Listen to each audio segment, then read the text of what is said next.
చెల్లితో రొమాన్స్, చివరికి ప్రెగ్నెన్సీ. వీళ్ళిద్దరూ అక్క చెల్లెళ్ళు. సో ఈ స్టోరీ నిజంగా స్కిప్ చేయకుండా చూడండి. ఒంగోలులో జరిగిన ఈ దారుణం నిజంగా మానవ సంబంధాలు మంట కలిసిపోతున్న ఈ రోజుల్లో ప్రతి ఒక్కరూ చూడాల్సిన వీడియో. ఎవరైతే తల్లిదండ్రులు దూరంగా ఉంటారో లేకపోతే దగ్గరగా ఉన్నా సరే వాళ్ళ పిల్లలు ఎదుగుతున్నారో అలాంటి వాళ్ళు మస్ట్గా స్కిప్ చేయకుండా చూడండి.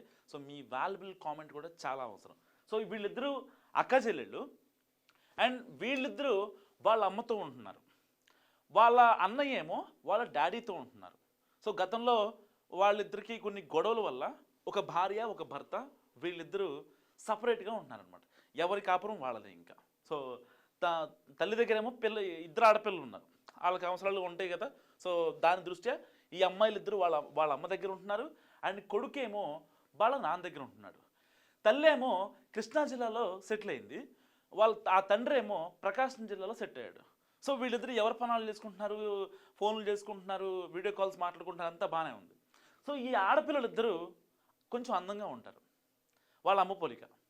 సరే ఇలాంటి నేపథ్యంలో ఏమైంది, ఈ కుమారుడు ఎవరైతే ఉన్నారో అంటే వీళ్ళ అన్నయ్య, సో మొన్న లాస్ట్ క్రిస్మస్ కట వీళ్ళ ఇంటికి వచ్చాడు.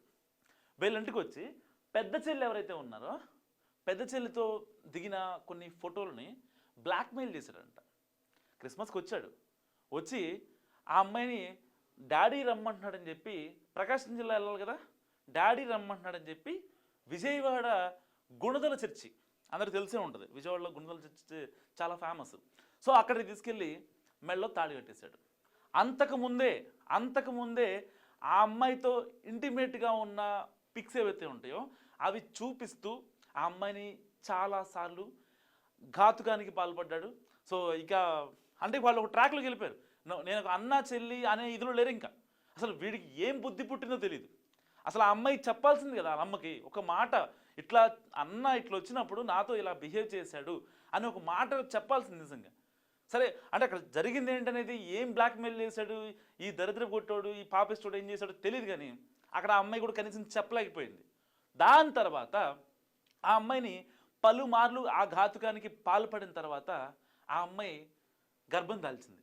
గర్భం దాలిస్తే ఆ అమ్మాయిని ఒంగోలు బస్ స్టాండ్లో ఆ అమ్మాయిని వదిలిపెట్టేసి వెళ్ళిపోయాడు.